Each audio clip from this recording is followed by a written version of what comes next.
Well, from Washington, D.C. to Paris, anti-war protesters are standing with Ukraine. Thousands took to the streets condemning Russia's massive invasion. Rallies erupting across major cities in Europe as well as the U.S.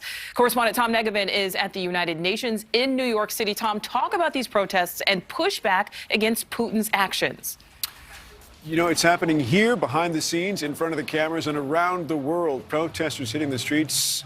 Nichole, condemnation growing ever since Russian troops and tanks hit the Ukrainian border, and it continues to mount tonight.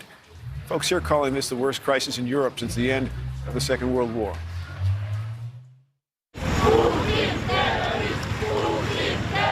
NATO headquarters in Brussels. Putin terrorist! Putin terrorist! An angry crowd demanding action against Russia. We don't stop them in Ukraine, they will go next to European Union. They will be at your door.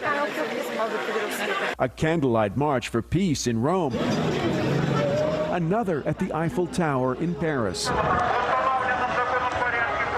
And across Russia, in spite of the threat of serious consequences. This is St. Petersburg, where hundreds have already been arrested, and crowds are now broken up as quickly as they can gather. Stand with Ukraine! Stand with Ukraine! In Washington, now daily protests next to the White House. Do you hear that, America?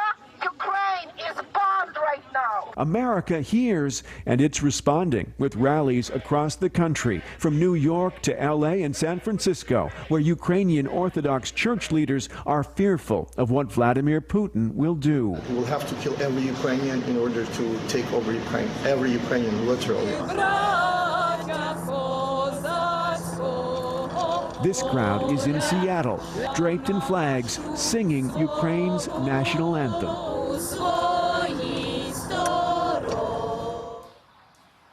And as the global protests grow, Nichole, so does another aspect of this story we've been telling you about, and that's the disinformation campaign from the Kremlin.